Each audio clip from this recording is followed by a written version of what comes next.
Hello दोस्तों, स्वागत है आपका आज की ताज़ा खबर में। आज तारीख है 18 नवंबर, दिन मंगलवार 2025। तो चलिए बिना किसी देरी के नज़र डालते हैं आज की बड़ी सुर्खियों पर, जो आपके लिए जानना बेहद ज़रूरी है।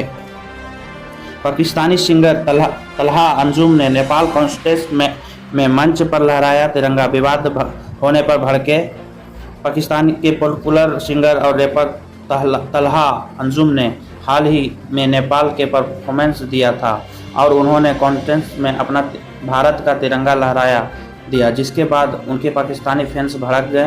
विवाद बढ़ने पर तलहा ने कहा, मेरी कला की कोई सरहद नहीं, मुझे मीडिया युद्ध भड़काने वाले सरकारों और उनके प्रोपेगेंडा पर की कोई परवाह नहीं है। चलिए बढ़ते हैं न्यू अपडेट की ओर। लालू यादव की बेटी रोहिणी आचार्य के चप्पल वाले आरोप के बाद तोड़ी चुप्पी। बेटी रोहिणी आचार्य के बयान, भाई तेजस्वी यादव ने से नाता तोड़ रही हूँ, मुझे गंदी गालियाँ दी गई और मारने के लिए चप्पल उठाई गई के बाद उपजे विवाद को लेकर लालू यादव ने चुप्पी तोड़ी है। उन्होंने कहा, यह परिवार का अतिरिक्त मामला है और परिवार में ही इसे सुलझा लिया जाए, मैं इससे निपटने के लिए वहीं हूँ। चलिए बढ़ते न्यू अपडेट की ओर। दिल्ली में अल फलाह यूनिवर्सिटी के खिलाफ एक्शन, 25 ठिकानों पर ईडी ने मारी रेड।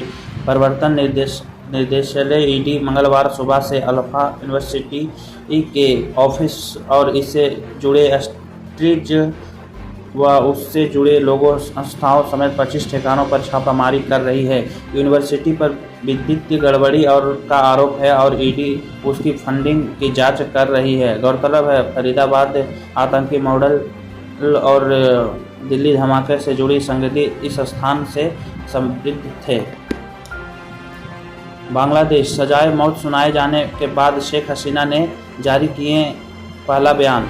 बांग्लादेश के अंतर्राष्ट्रीय अपराध न्यायाधिकरण के द्वारा सजाए मौत सुनाए जाने के बाद उप सदस्य प्रधानमंत्री शेख हसीना ने कहा कि यह निर्णय पक्षपाती और राजनीति से प्रेरित है। उन्होंने कहा कि यह घिनौना फैसला अंतरिम सरकार में स्थित कट्टरपंथी हस्तियों के खौफनाक इरादे को खुलासा करता है। उनका मकसद बांग्लादेश में अवामी लीग को एक राजनीतिक शक्ति के रूप में समाप्त करना है। चलिए बढ़ते न्यू अपडेट की ओर।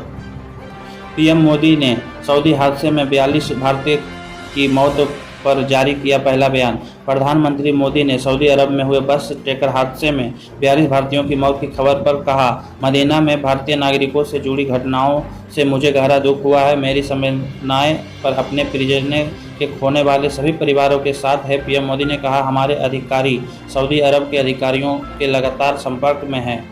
चलिए बढ़ते हैं न्यू अपडेट की ओर। अमेरिकी ब्रांड बिक्री से 12 मिलियन जुटाने की योजना बना रही है अमेजॉन। रिपोर्ट, ब्लूमबर्ग की रिपोर्ट्स के अनुसार अमेजॉन करीब 12 बिलियन के कॉर्पोरेट ब्रांड जारी करने की योजना बना रही है। यह करीब 3 साल में अमेरिकी डॉलर में उसका पहला बड़ा ब्रांड सौदा होगा। 6 हिस्से वाले ब्रांड की बिक्री से प्राप्त राशि का उपयोग कथित तौर पर सामान्य कॉर्पोरेट के उद्देश्यों के लिए किया जाएगा। चलिए बढ़ते न्यू अपडेट की ओर। क्या है पैन कार्ड का मामला, जिसके चलते सपा नेता आजम खान को हुई 7 साल की सजा। रामपुर के एमपी एमएलए कोर्ट ने सपा नेता आजम खान और उनके बेटे अब्दुल्ला आजम को फर्जी पैन कार्ड बनवाने के मामले में 7 साल की सजा सुनाई है। आरोप था कि यूपी विधानसभा चुनाव 2017 में अब्दुल्ला की उम्र छिपाने के लिए दूसरा पैन कार्ड बनवाया गया और उसके आधार पर नामांकन दाखिल किया गया, जिससे कोर्ट ने धोखाधड़ी माना।